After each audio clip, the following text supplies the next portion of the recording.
Welcome, everyone, to another episode of Soul to Soul Connections with Jeni G. I'm your host and producer, Jeni G. Cousins. Now, in order to tune in to catch the show, you'll have to subscribe to my podcast or YouTube channel in order to see these interviews and other content and videos and such like that.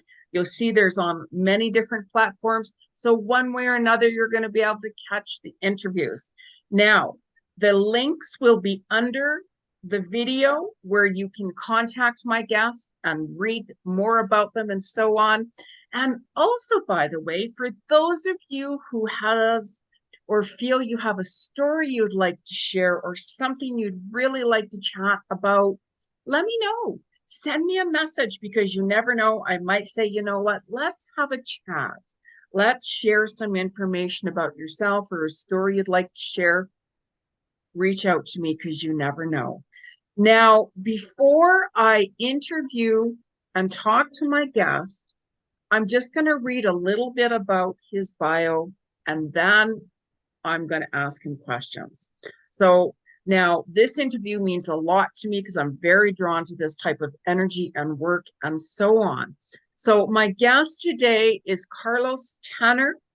And Carlos has been studying the science of ayahuasca and plant medicine in the Amazon rainforest since 2003.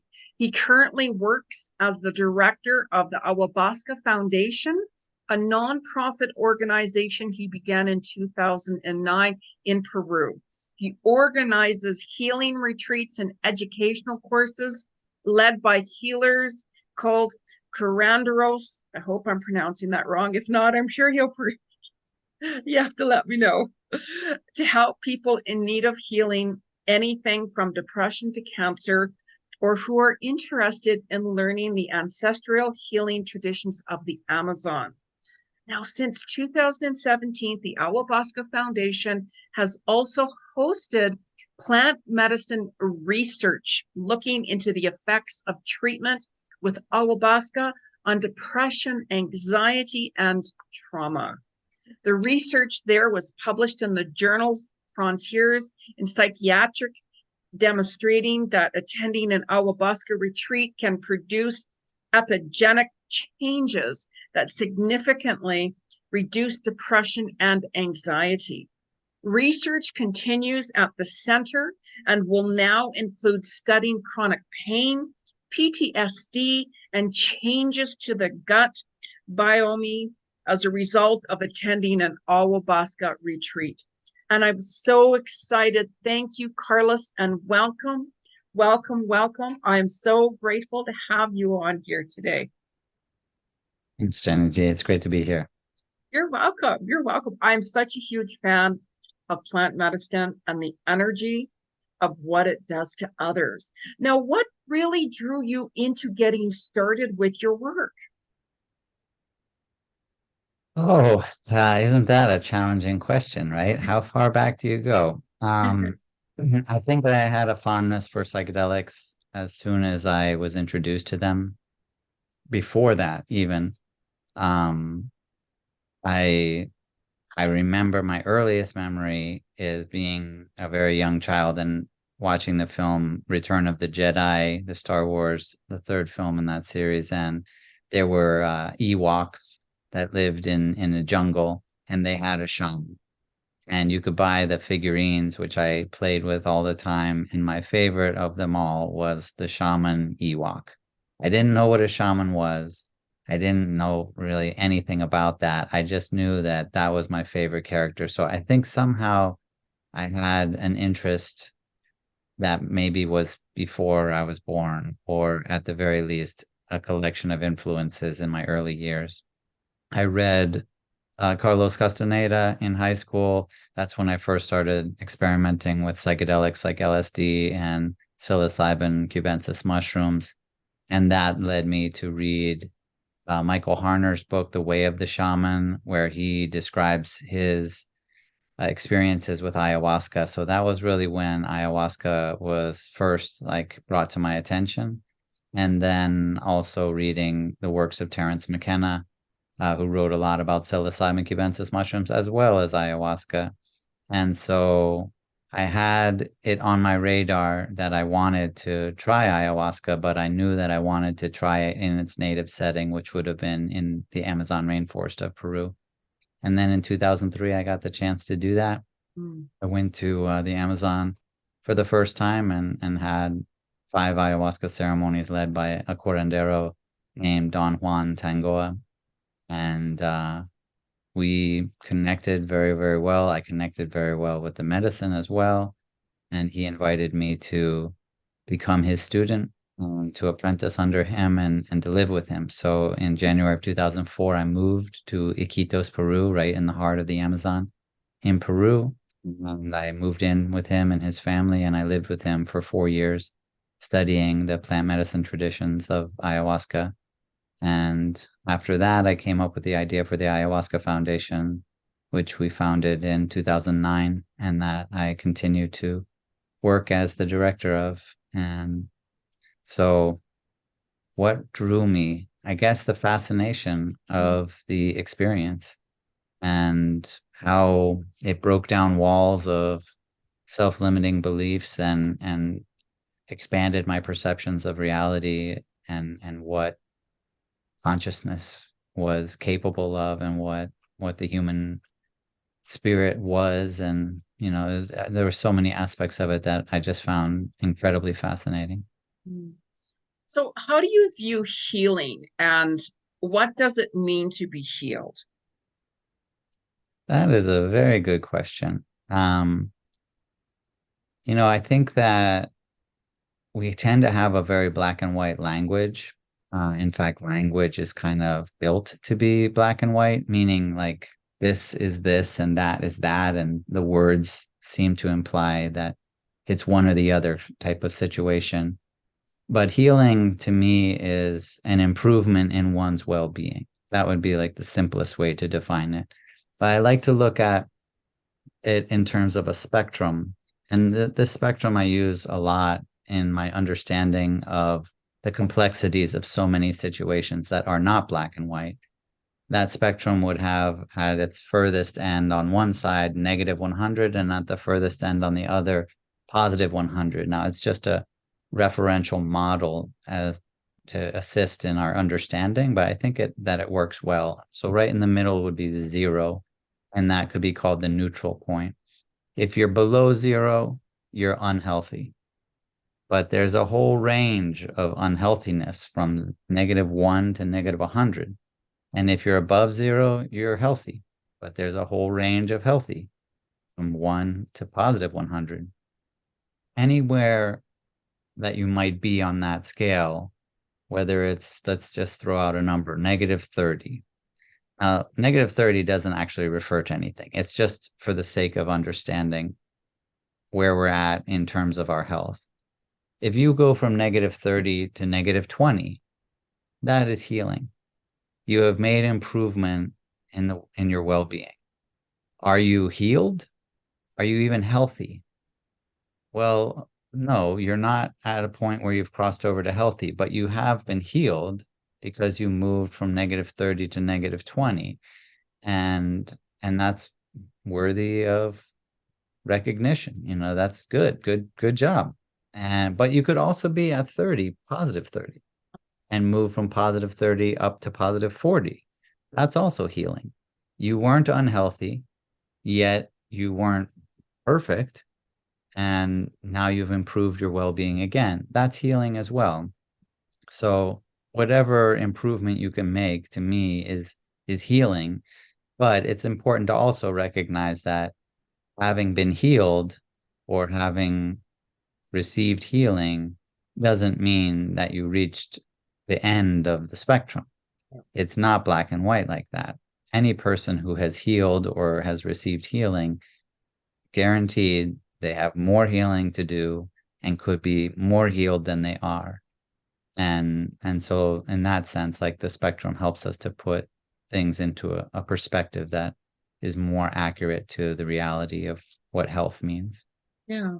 So, like, what do you think, like, the psychedelics, like ayahuasca, are so unique in their ability to produce profound changes to health and well-being? Well, if I could use another example, I like to try to use references. I think they help us to understand. There is a certain frequency spectrum, and that frequency spectrum really dictates our entire reality. We know it very easily when we refer to our vision. There are 7 colors in the visible spectrum. And those are the red is the lowest frequency, violet is the highest frequency. That is the entirety of the frequency spectrum of light that we can perceive. We have a biological limitation, which is really designed to protect us or to help us. So our eyes take in much more light than we can process. What it means to have a visible spectrum is not the limitations of our eyes, it's a condition that we impose on ourselves by what is called sensory gating. So essentially, we have blinders on that only allow us to access that certain frequency. Because if we were to access frequencies above and below that, it would make our lives much more challenging. So we have sensory gating for our eyes. That's the easiest one to reference. Of course, we also have an audio spectrum, what frequencies of sound we can hear. We know that if you blow a dog whistle, you can't hear it, but the dog can. It makes a sound that we can't hear. Well, our ears can, but again, we have sensory gating as a mechanism to enable us to function more in the lives that we live. So it's something that has most likely changed as our culture has changed. And obviously, if you're driving a car, you don't want to be seeing things that are reflecting light beyond our visible spectrum or hearing things that are beyond our audible spectrum. Yeah. And all of our senses are that way. Yeah. All of our organs have a limit to what we have access to, even though that organ has to perceive a lot more than what we have access to. So what psychedelics do, and especially what ayahuasca does, is it reduces sensory gating, or it allows access to more frequency than we normally have access to. So we can actually see beyond the visible spectrum. And that means that we can see the things, the beings that reflect those lights that are normally invisible to us. And we can hear those sounds that are normally inaudible to us. And we can feel those sensations and be aware of more information than we normally have access to. And so there's tremendous value in that. But it needs to be done in a very controlled way, which is why ayahuasca is always consumed in ceremony in a very ritualistic process that enables the safety of that experience and enhances that experience. So one example would be that the ceremonies in the Shipibo culture, which is the culture that I know, are always done in the dark. And you do them in the dark so that you raise the natural sensitivity to light by being in the dark. Thus, at that level, with the aid of ayahuasca, you can push beyond the visible spectrum and then see spirits, which are beings that reflect a frequency of light beyond what we normally are able to see. You can also hear spirits or hear the sounds of nature or of beings that are normally outside our realm of perception. And then you can also feel a whole range of sensations from all of the other organs that we might collectively call intuition. And so there's like a tremendous opportunity to gain access to a wealth of information that is normally inaccessible and to use that information to expand our awareness of ourselves and to find our path forward into improving our health or healing. So what is like some of the most important lessons that you've learned in the 20 years of studying with the ayahuasca healing traditions? Oh man, I've learned so much, but one of the things that sticks out right off the top is the concept within the tradition of being tested. It's something that the Shipibo describe, especially for students when they're learning, that there will be tests. And what tests refer to are challenges, times when things don't seem like they're going right, or that things are working against you, or that problems have arisen. And I love the concept of being tested. I think I apply it all the time in my life now. The goal of being tested is to demonstrate that we have learned and that we're able to overcome the test or to pass it or to ace the test. And I think that sometimes in life things might happen to us where we kind of take a shake our fist at the universe attitude, like, why me? Why did you do this to me? And but the concept of test really turns that on its head, where you almost feel honored that you're given such a test, because you would never be given the test if you weren't able to demonstrate what you've learned, to overcome it, or to pass it, or to ace that test. It's almost like in school, in first grade, you're not given a calculus test, and you're given a test, and then you pass it, you move on to the second grade. And the tests get harder. Each grade level you go up. Eventually you do take a calculus test. But because you've learned so much along the way, you're actually at that point ready to have a test that at that challenge level, at that difficulty level. Mhm. And so you know that by passing the test, you will move up to a new grade level, so to speak. Yeah. And therefore, like, when the test comes in your life and it might seem really hard, and you might look at someone else's life and say, wow, how come their tests are so easy, and their life is so easy and mine is so hard? That's, in my opinion, it's kind of like, a 12th grader looking down at the second grader saying, how come they've got it so easy? Yeah. And so our souls are always in some point of our progression, and the challenges we face are a great opportunity for us to demonstrate that we have learned, and to show that we do have what it takes to overcome those challenges. And I really love that concept. That has stayed with me, and I continue to that concept continues to help me a lot in my life. So that's definitely one of the things. I have learned so many things. Yeah.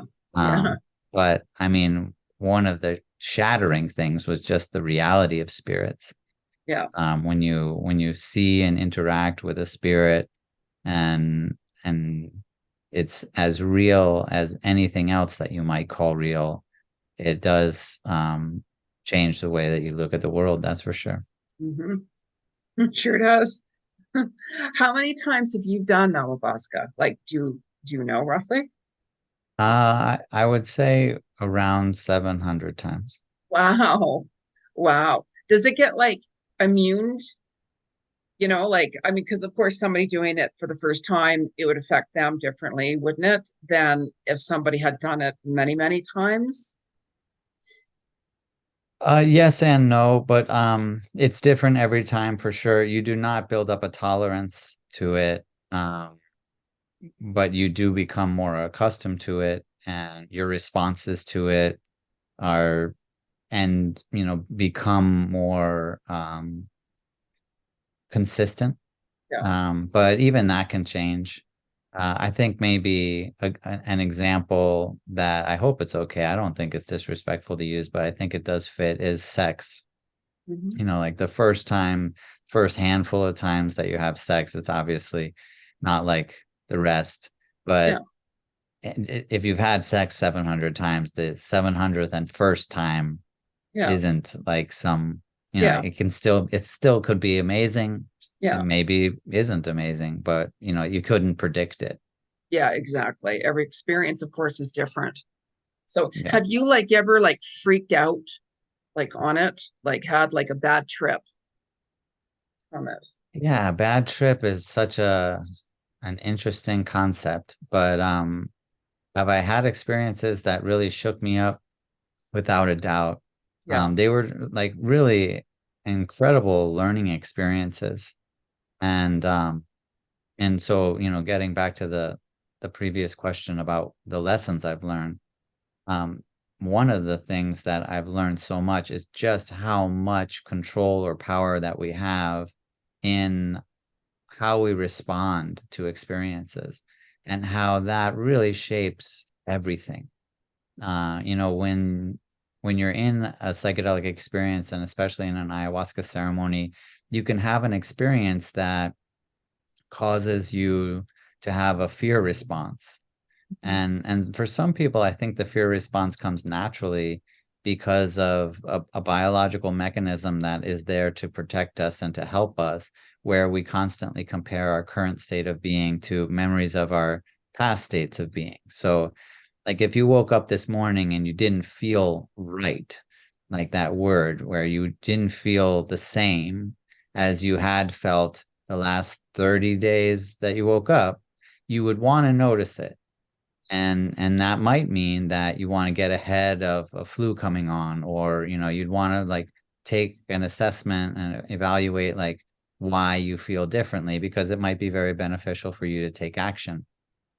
But the kind of the goal would be to like bring you back to that status quo kind of baseline feeling that you're comfortable with, that you recognize as like your normal operating system. And ayahuasca definitely does not make you feel like you felt last night or the day before, and so right off the bat, you may have concern as a natural response. And but usually, like I drank ayahuasca, it's going to make me feel different. Yeah. But just as an easy example, so then experiences within the ayahuasca ceremony can cause you to become concerned or to have fear. And man, fear is a crazy influence on our lives. Yeah. When you respond with fear, then it shapes all of your interpretations. And all of your interpretations are heavily swayed by fear. And that goes back to that spectrum, right? You put fear at one end, the zero neutral point, and then trust, or even to the extent of faith, on the other end. And where you're at on that spectrum has a tremendous impact on how you interpret your experiences. And how you interpret them is how you remember them. And then those memories serve as references to how you respond to future experiences. So, have I had experiences where I was very afraid? Definitely. I had experiences where I thought that I was going to die. And, so the fear that I was feeling shaped my interpretations to such an extent that I interpreted the experience as this is it. I'm going to die. And was I going to die? I look, now I certainly don't think I was. But at the time, I Yeah. definitely felt I was. And so the analysis of that experience after was very, very beneficial to see how much I Yeah. played the most important role in how I perceived the experience, how I interpreted it, and then ultimately how I remembered it. And then when you look back and you change your interpretations, it changes your memories. And that to me is a big part of the healing process. Yeah. Because I think sometimes, when people have a traumatizing experience, trauma is usually something that's formed in a state of fear. It's a fear response that heavily shapes our interpretations. Now, sometimes it's overwhelming, and so we can't really manage it, Yeah. but it does shape our interpretation to form the memories that we have. And working with something like ayahuasca allows us, through that expansion of self-awareness or that access to more sensory information, to revisit those memories and to be able to reinterpret those experiences more accurately, which then changes how we remember them. And then the negative impact of those referential memories on our responses to current situations changes as well. And so, navigating the challenges of fear and working towards the highest levels of trust and faith are a really big part of the tradition, and I think a really big part of just life in general. If somebody, went into fear, let's say, like there is someone there, like a shaman there, to help that person, like if they went into like complete like freak out mode, let's say, because you don't know what's going to happen really. Like, does the shaman like can really calm that person down if need be, or you know, do they're like, what, they have to go through that, whatever it is they're seeing or feeling or sensing. Well, it's both of those things. So yes, of course that's why you would also do it in ceremony, and the ceremony being led by someone that really knows what they're doing. We work with indigenous curanderos or shaman from the Shipibo tribe that come from a very long familial lineage, and the culture itself has a lineage beyond history. Um, and how I see that is that that curandero, that ceremony leader, that healer has achieved that highest state of faith. Yeah. And so just by being in ceremony with that person, they bring you to a higher level of faith, which could just be, well, I know that this person's going to take care of me. I know that they've got my Yeah. back. I know that they know what they're doing. Right off the bat, you reduce the amount of fear simply from that understanding.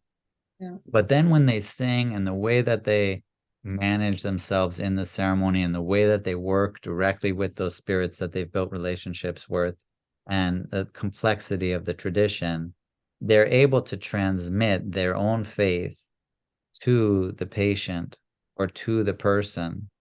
So such that the person then brings themselves out of that Yeah. state of fear and back towards the neutral state and then into the trust and the faith state.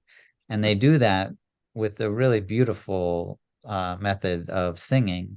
But there are also some other techniques, but the singing is really like the Yeah. most profound way to achieve that.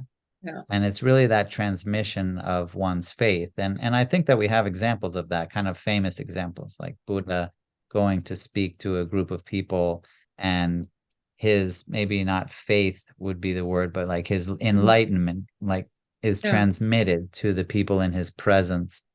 Or Jesus, the stories of Jesus, or any like Mhm. person that is revered to have such a high level of consciousness, and then how that is then transmitted to people that are in that person's presence.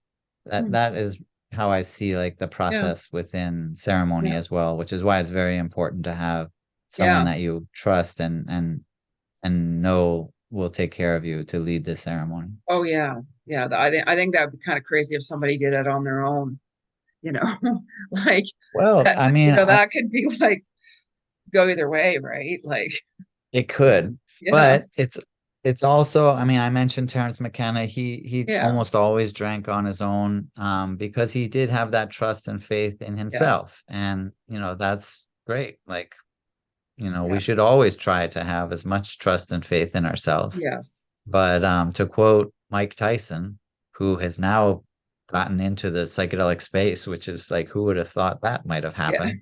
Yeah. But he had a great quote that I use all the time, which is everybody has a plan until they get punched in the face.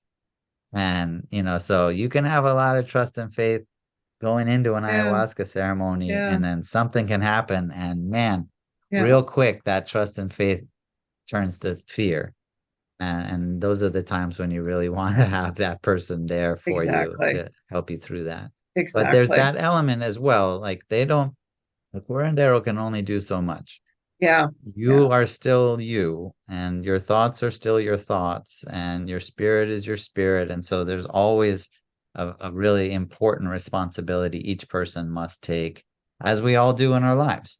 Yeah. We have to take responsibility for our decisions and our actions, and so there's work to be done, and there's a participation element. You can't just go to a ceremony and sit back and expect all the healing to be done for you. Oh yeah. It's a Yeah. participatory event.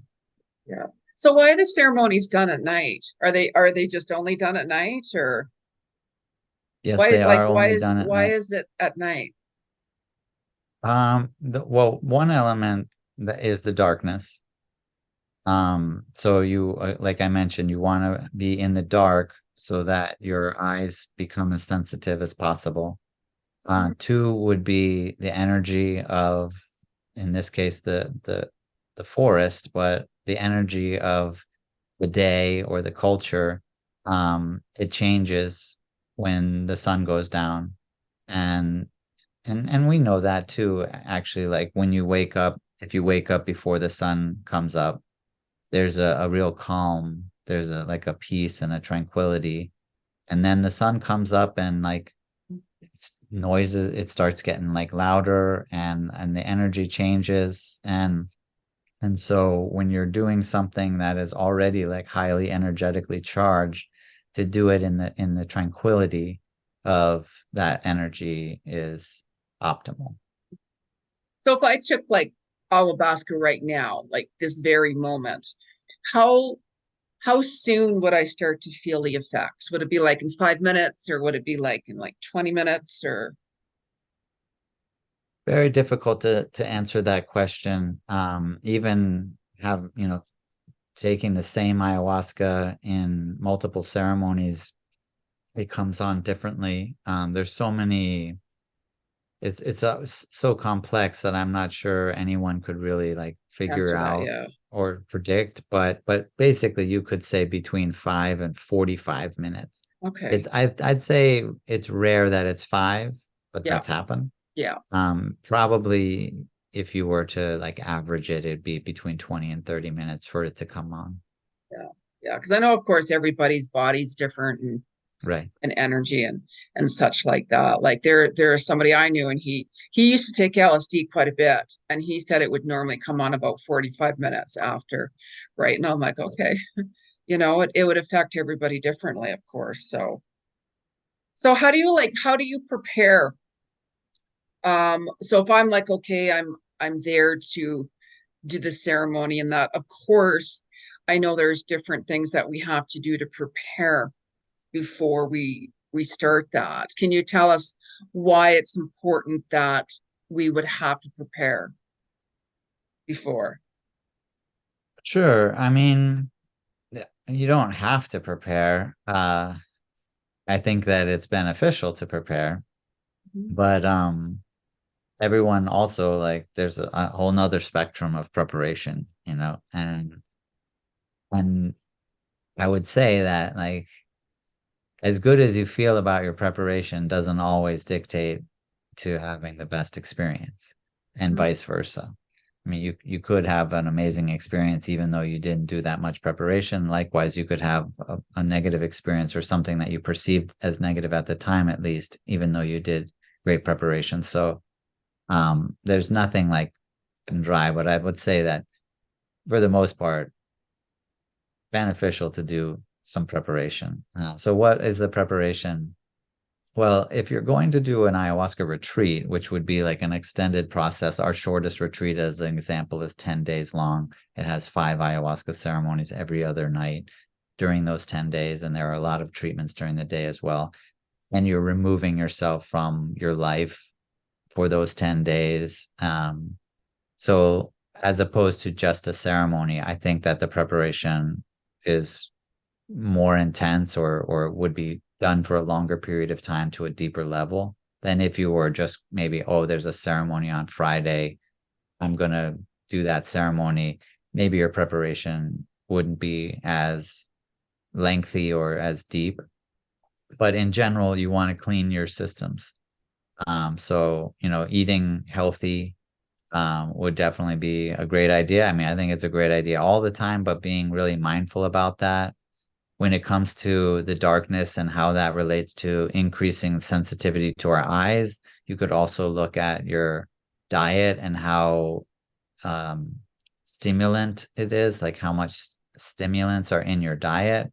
And by reducing the stimulants in your diet, you would also be raising your sensitivities. So, for that reason, you'd want to cut down on sweets and sugary foods and rich foods and salty foods and alcohol and drugs and coffee and like anything that is a stimulant will dull your sensitivity, and which is why you end up drinking 5 cups of coffee a day when you only started with one, or why you drink 10 beers and when you only used to drink two, or all of those things, because your sensitivity is dulling. And if you've ever gone a week or two without sugar and then you go back and have something sweet, you're like, oh my God, like it's Yeah. so sweet, because your sensitivity has increased by the reduction of the stimulant. So usually a preparation would involve reducing stimulants in your diet, but also reducing just processed foods and things that Yeah. we already kind of know are not great for our system. So on the physical side, that would be an important element. Mhm. On the consciousness side, which I really look at a lot more, self-awareness would be the greatest preparation. And by that I mean, and what I normally recommend is journaling. So raising your attention to be as aware as possible about the programs that you have, what triggers you, what makes you feel joy, but to really become aware of that by raising your attention intentionally, so that, and then recording that in your journal so that you have a record of, this is what triggers me, and then why do I think it triggers me? What's behind that makes me dysregulated? Like, why do I have that response when that type of thing happens to me? Can I trace these back to the root causes? And so, to the best of your ability, if you're able to look at your life and recognize the programs that you operate in, which are those response, interpretation, memory cycles, um, and then to try to navigate them back to their root causes, you go into the process as best equipped with a compass or a roadmap of, what do I need to do when I'm in this expanded state of awareness?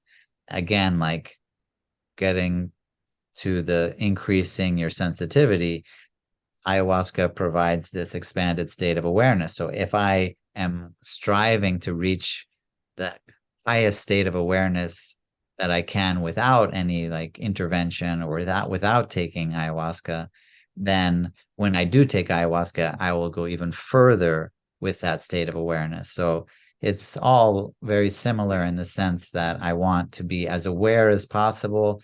By reducing stimulants, I will increase my sensitivity, which will ultimately allow me to be as aware as possible to all the subtle sensations that might have been dulled through the use of ingesting or a diet of stimulants. And I want to have the ceremony in the dark to also like increase my sensitivity so I can go the furthest beyond that spectrum of normal sensory gating when I take the ayahuasca. So all of that to me is the process of achieving the highest level of an expanded state of awareness, because through that awareness we gain so much insight. So if you started your ceremony at 8 o'clock, let's say, um, That's when how we started. long, yeah, how long do they last normally? So I took ayahuasca at 8 o'clock, let's say. How long do your ceremonies go on for the night? Like, is it a couple hours? Is it like 10 hours or Right. so? Yeah. Um, it's it's also not set in stone. So much of it's very, very interesting to see like how much of it is about you. One person could drink ayahuasca and after an hour and a half, they might not feel the effects anymore. What happened in their process? Well, it's too hard to say, but in Yeah. general, you could say that, well, they allowed their self-awareness to come back down to a degree that they didn't feel the effects anymore, or they allowed their consciousness to come down to a frequency that brought the sensory gating back in. Um, and so for that reason, it can go on for a Yeah. Of long time. course. Yeah. I was just on a retreat just last week, and so we had four ceremonies, and that last ceremony ended, it started at 8 and it ended at 3:30 in the morning. That was the longest ceremony. Okay. And so I think that that would be a reasonable, whatever that is, 7 hours, 8 hours. That would be probably the longest, Yeah. unless you were to drink it again Mhm. halfway through, which sometimes we do. And the shortest would probably be like 4 hours. But so roughly like 5.5 hours would probably be like the Yeah. estimate. Mhm. Are there more women or men that normally do the ceremonies and such, or We have different programs. So our shortest program is 10 days and our longest program is 8 weeks. And then we have a 4 week and an 18-day in between. And the Mhm. 8 week course, I'd say, is probably like 65% men and 35% women. And the 10-day retreat is reversed. It's probably 70% women and 30% men. I'm not really sure why that is. But Yeah, if you were to like put them all together, it still ends up yeah, being right around 50-50. But it does seem like the longer program, granted, it's 2 months living in the jungle. yeah. That might have something to do with it. And maybe availability is different. I'm not really sure. Yeah, But I yeah. would say that in general it's 50-50, but I have noticed a difference between the lengths of the programs. You have to be like at a certain age. Like if there was somebody, let's say, who was 14, for instance, and they experienced trauma or like addiction or something, like is there a certain age limit that somebody has to be to get some help and to take the program at all? Or For our programs, we do limit it to people that are considered adults, so you have to be 18 years old. But that's not because of the cultural views. There are children in the indigenous communities. I've drank with children that were 8, 11, 14. Um, and so it is certainly something that is done, but we are a business and even just like having a 14-year-old come yeah, on their own, but yeah, we don't even allow them to come with their yeah, parents. Just I guess for legal reasons, probably. yeah. I mean, because there's so many people out there who, need help, and I mean, I'm sure, like even if if it was a younger person and such like that, it could really help them. I mean, of course, I understand why, right? I'm very much for natural modalities and natural healing myself.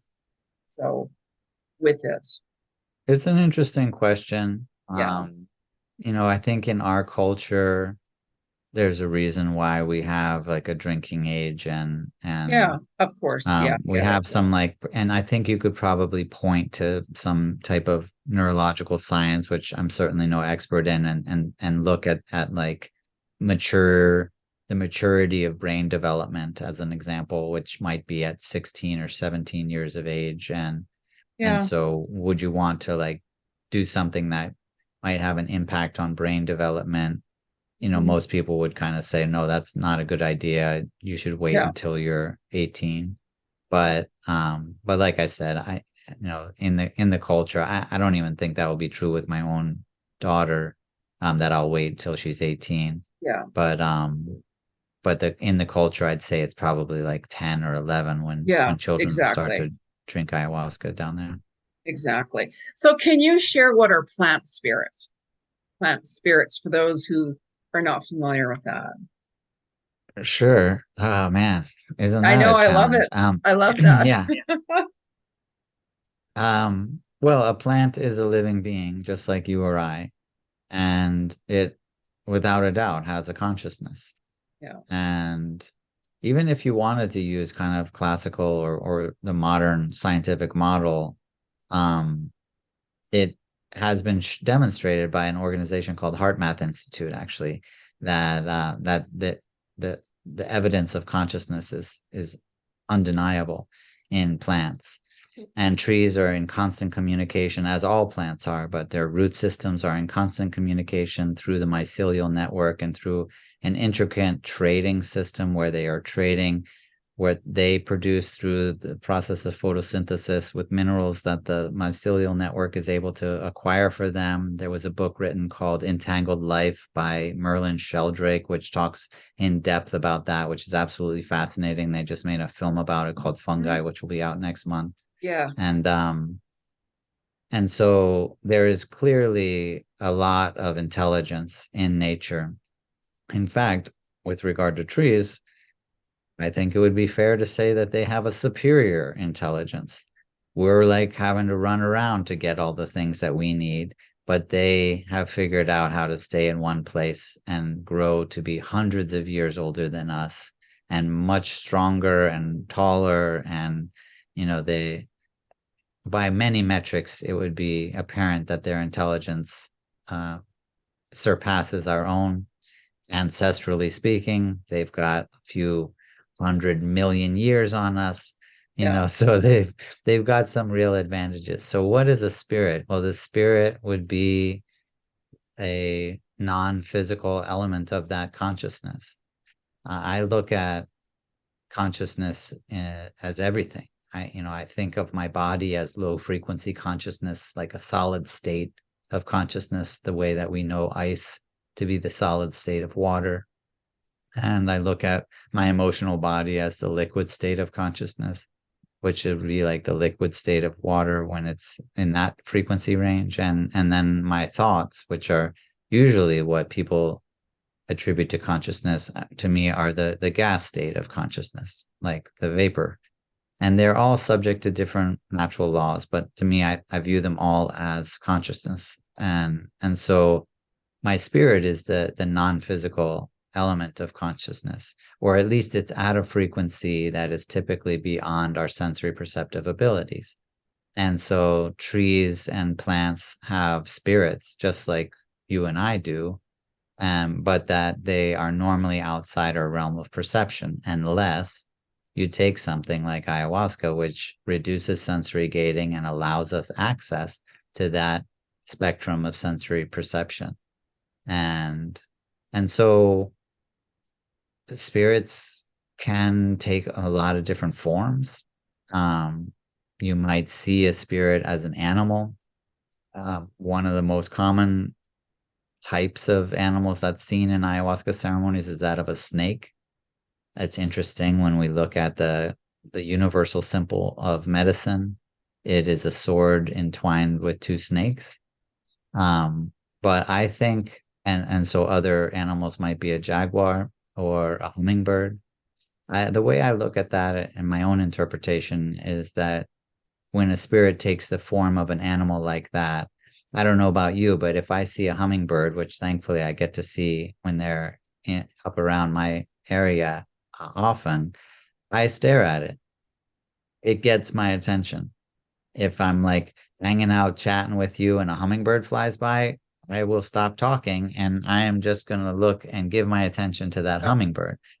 And thankfully, I've never encountered a jaguar in the jungle, and I really am not looking to try to have that experience. But I guarantee you that if I did, Yeah. it would have my 100% focused attention, Yeah. the entire interaction, and a large snake as well. Like Yeah. if Yeah. if there was a snake in this room, I would be Yeah.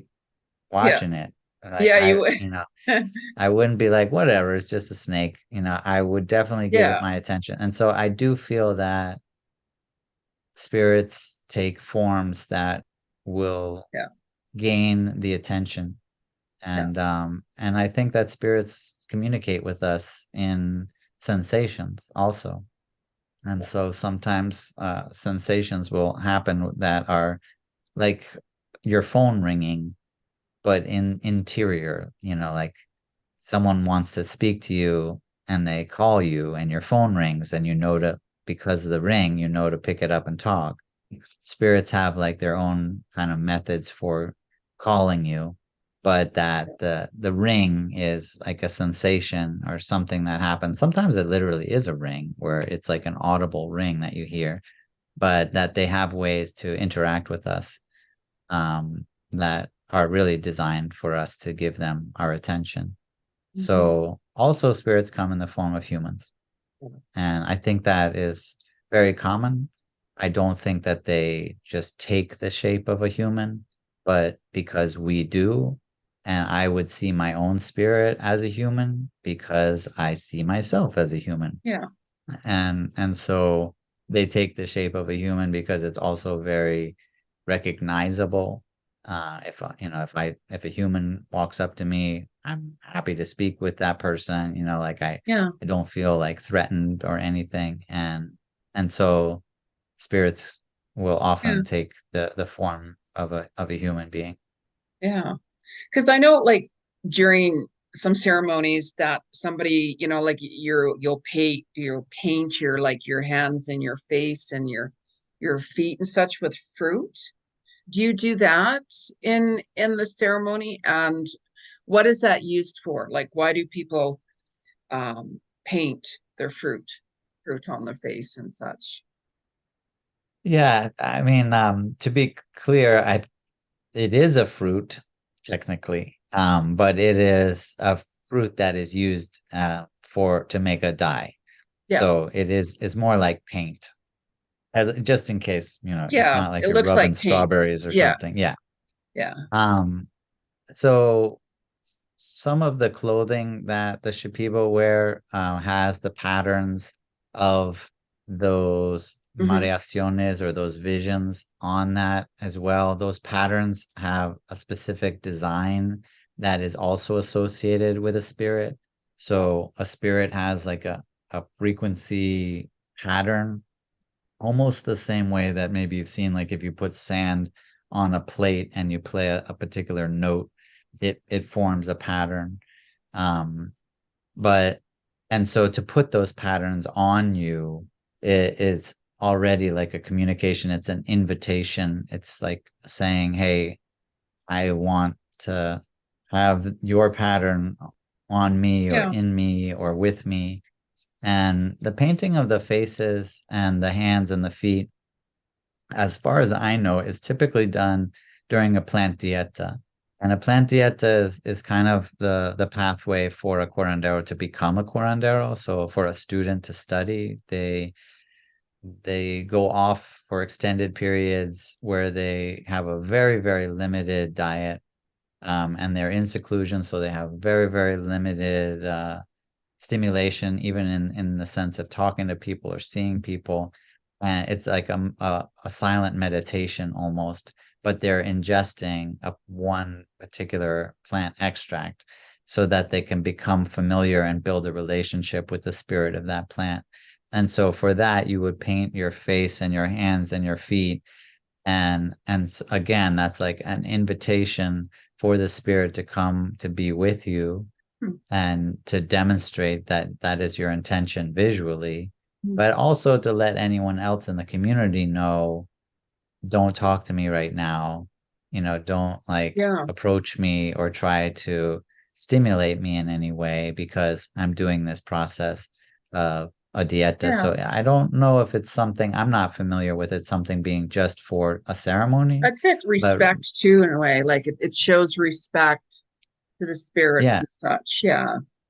Yeah, and then Yeah. also beyond, I'm glad you said that because it also shows beyond that our love and how much we care. Yeah. And when we put on a particular outfit, even just in our culture, there's a desire to like demonstrate that we care. And especially if we're dressing up for someone, like, oh, okay, I'm gonna go see this person, I'm gonna pick out this really nice Yeah. outfit, I'm gonna maybe put on this nice perfume or cologne or something. I'm gonna give a lot of thought to this because I care. And so in that sense, we demonstrate how much we care in a lot of different ways, but one of the ways is definitely how we present ourselves. So I think that like demonstrating how much you care Yeah. is a really important part, Hmm.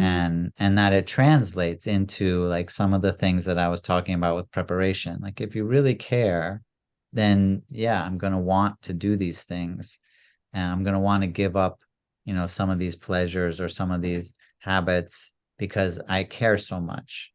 And we see that in our own relationships. If Yeah. you care enough to marry someone, yeah, along with the marriage is that you give up a bunch of things. Yeah. Like there's a bunch of Sacrifice. Yeah. aspects of your life that you do, but you would never define your relationship by Yeah. the things you give up. You Yeah. define it by the love that you share and how much you care. And I think that's a good way to understand like Yeah. working with plant spirits as well. Because I know some people will smoke the ayahuasca. Do you offer the drink or the smoke? Do you give people, you can either drink it or you can smoke it, or do you combine the both of them? Or No, I'm not sure who smokes it, but you could smoke it. I don't think that's ever been part of the indigenous tradition, yeah, at least not that I'm yeah, aware of. Now, there's over 100 tribes that use ayahuasca, so I'm not totally sure. But I think that it sounds like that's something that would probably be outside of the tradition, looking at ayahuasca as a monoamine oxidase inhibitor, which is like kind of the modern scientific view of it, and its active ingredients of harmine and harmaline and how they act on the gut to prevent mm, enzymes from breaking down other stuff. Like I acknowledge all of that. I'm certainly not in denial of that, but I'm not, a yeah, shaman would never describe it yeah, that way. yeah, Um, so it's always drunk. And it's a combination of the ayahuasca vine and a plant called yeah, chacruna. And those two are boiled together to make yeah, this tea that really produces the experience.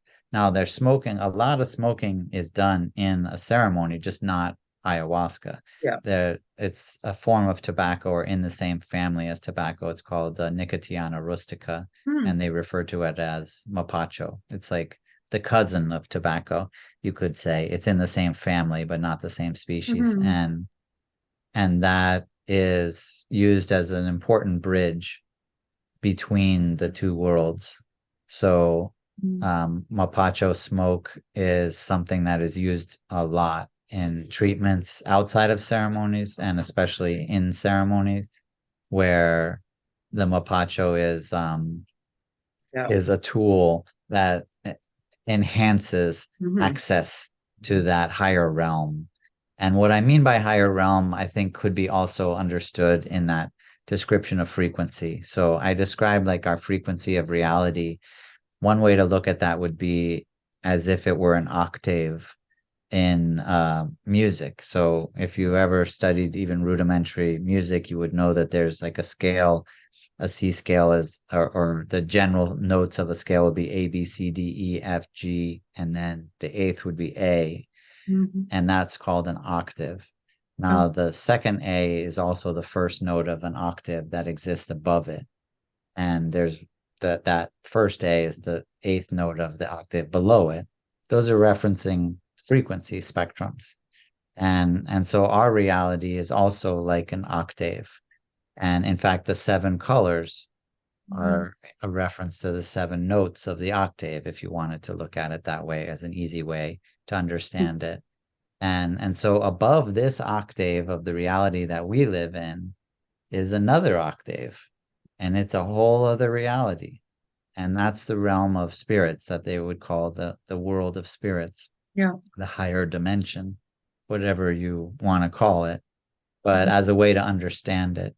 So Mhm. like all of those spirits live Yeah. all their lives out the same way we're living ours, except they live it in a frequency that is on a higher level than ours. And so ayahuasca and the work of the curanderos on that tradition allows those two to overlap. Yeah. That note that is the top of our octave and the bottom of their octave becomes expanded such that they bring the spiritual world down into ours, and we then do Yeah. our best to raise up into theirs. Their frequency. and and right, and so it's that overlap of frequency that allows that contact and that interaction to take place, which is so valuable for us and can provide so much insight and healing for us.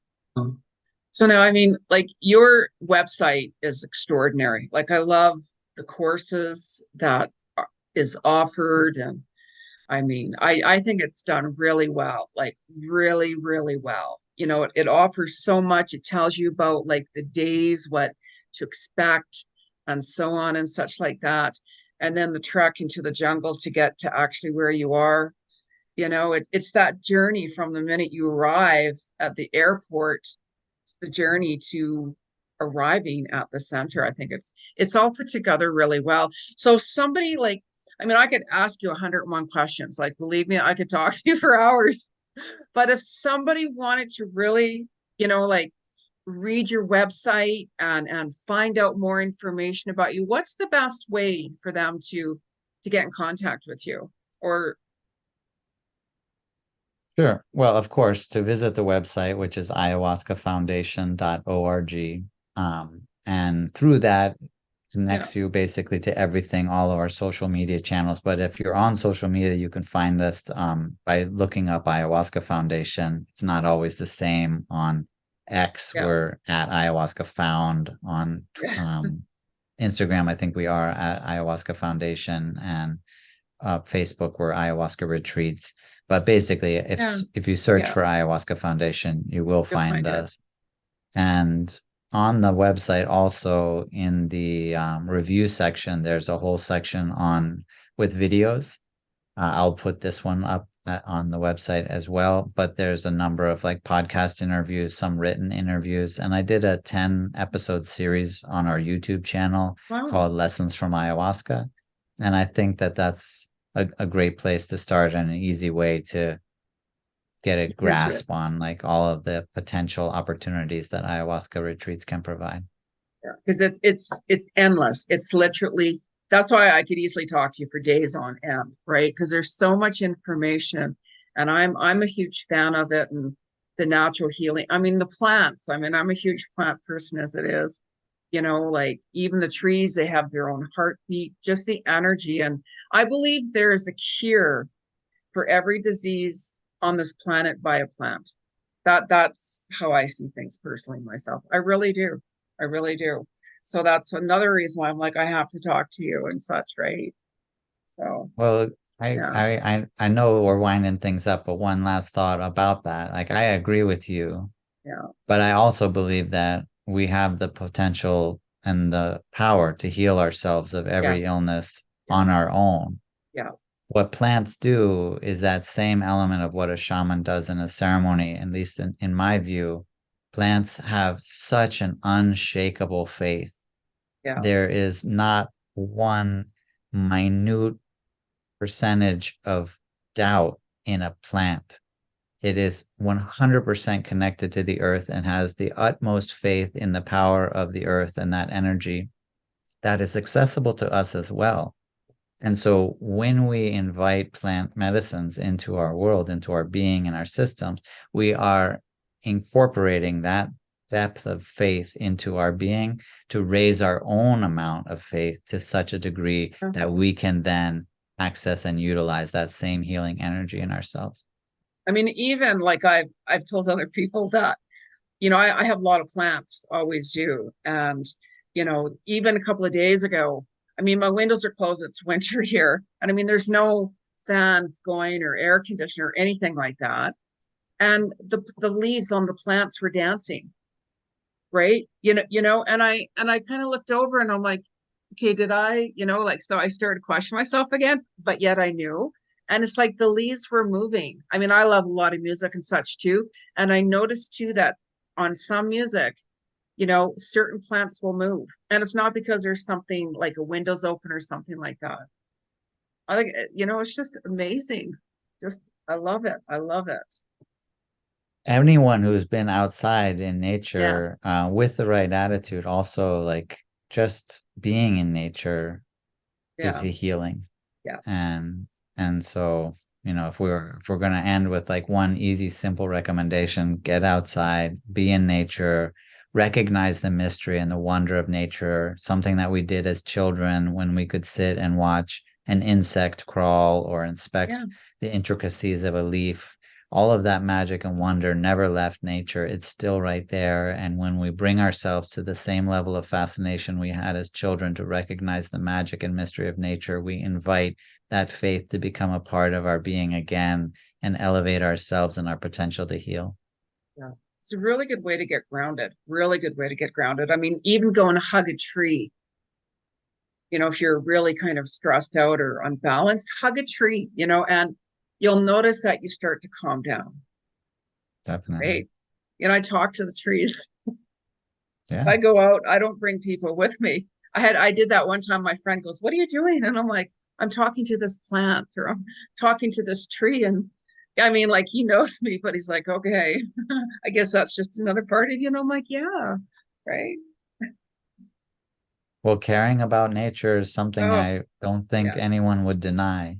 yeah, And how we express that care might get some weird looks sometimes, but it's really about the motivations behind it, which is a true caring for nature, a true gratitude and appreciation because we are nature yeah, and we are supposed to be intimately connected to nature the same way all of the other living yeah, beings of nature are. And so reconnecting to that intuition, that receiving of energy and guidance and wisdom is a really important part of the plant medicine tradition. And it should be a really important part of our lives, however whatever yeah. path we take, however we choose to live our lives. Because can you imagine realistically if there was a planet with no trees, like no trees and no plants? Like that would be really kind of hard to even grasp. That would be like a sci-fi movie or something, right? But but like no planets, like I mean no plants, no trees. We could have grass, let's say, and that's it. But that's it. Can you imagine? I wouldn't even want to. I'd be like, okay, I'm checking out. Like I'm done, right? I think So I'm optimistic enough to be curious about the nature of the planet anyway. Like the yeah, planet is a yeah, living being that must still have a pretty cool voice. And, I look at some insects or animals yeah, and they're not like as no, mobile or whatever as others, but they still have their particular personalities. But I think the comparison is a great way to easily remind us of how blessed we are to live on the planet that we do and how grateful we are to be able to be a human being, walk on this earth and live our lives that we get to live. be great. I mean, I'm also an animal communicator, and I hear messages like nonstop, from animals that are passed on and animals that are present, and the energies that they're around, and it's extraordinary. And I call an animal even an ant, or even an Yeah. elephant, or even a whale, right? Even though they have different names, but I call animals their animals, and they're all gifts with messages for all of us if we pay attention. Hmm. That's how I see things. So definitely. But Carlos, I mean, like I said, I could talk to you for hours and hours and days and days and days and days and days. So I want to thank you for coming on. And even next year, I'm gonna start doing more live shows and such like that. And I wanted to do certain interviews more one-on-one, so that way somebody can go back and even, you know, get to know you more and the information and who you are and such like that. So I think it'd be awesome next year sometime if you come back, do a live show, we can get some people in and ask you a lot of different questions. Because seriously, if I wanted to learn about it or do ceremony, I would go to your retreat. I've looked at a lot of different ones of them and I was really drawn to yours. So, this is why I'm like, yeah, I got to talk to Carlos. Nice. Well, I appreciate you reaching out. It was a pleasure to speak with you. Oh, no worries. And now, thank you everyone for tuning in to another episode of Soul to Soul Connections with Jeni G. And make sure you subscribe to the podcast on my YouTube channel in order to catch these episodes and interviews and such, and other content. And don't forget, if you would like to have a chat and share your story or something you'd really, really like to talk about, it, reach out. You never know. I might just reach out to you and say, you know what? Let's do an interview. Let's have a chat. So, again, thank you so much, Carlos, for taking the time to chat with me today. Thank you again for having me on your show. You're very welcome. And until next time, you guys, namaste. Have a wonderful day.